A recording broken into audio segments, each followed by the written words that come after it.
کیا تم یہودیوں سے توقع رکھتے ہو کہ وہ تمہاری بات مان جائیں گے، حالانکہ وہ نہایت غیر ذمہ دار، حق کو چھپانے والے اور کلام اللہ میں تحریف کرنے والے ہیں۔ ریا، فریب کاری، منافقت اور چل بازی ان کی فطرت میں رچ بس چکی ہے۔ پھر ان میں سے بعض ایسے بھی تھے جب مسلمانوں سے ملتے تو کہتے ہم ایمان لا چکے ہیں، یعنی نبی صلی اللہ علیہ وسلم کی رسالت پر ایمان لا چکے ہیں، کیونکہ ان کے ہاں تورات میں نبی آخر الزمان کے بارے میں واضح بشارتیں موجود تھیں، اور وہ نبی صلی اللہ علیہ وسلم کی آمد کا شدت سے انتظار کرتے تھے اور اللہ تعالیٰ سے دعا کرتے کہ وہ نبی آخر الزمان کے ذریعے انہیں کفار پر فتح عطا کرے۔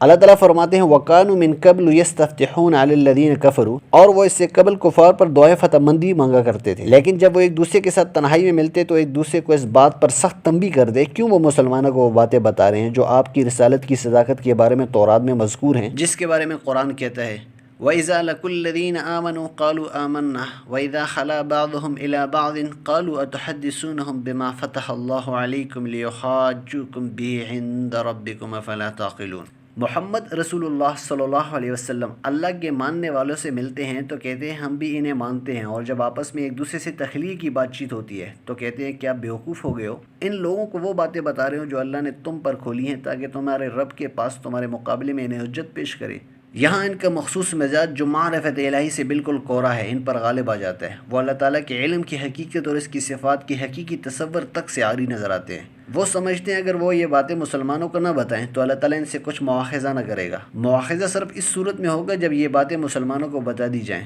اس پر اللہ رب العزت فرماتے ہیں اولا يعلمون ان اللہ يعلم ما يسرون وما يعلنون، اور کیا یہ جانتے نہیں کہ جو کچھ وہ چھپاتے ہیں اور جو کچھ ظاہر کرتے ہیں اللہ کو سب باتوں کی خبر ہے۔ اس سے بھی زیادہ ان کی مضاحکہ خیز بات یہ ہے کہ وہ ایک دوسرے کو کہتے ہیں کیا تم عقل سے کام نہیں لیتے، معلوم نہیں کہ وہ کیسی عقل ہے جس کے ذریعے کام میں نہ لانے پر وہ ایک دوسرے کو کوستے ہیں۔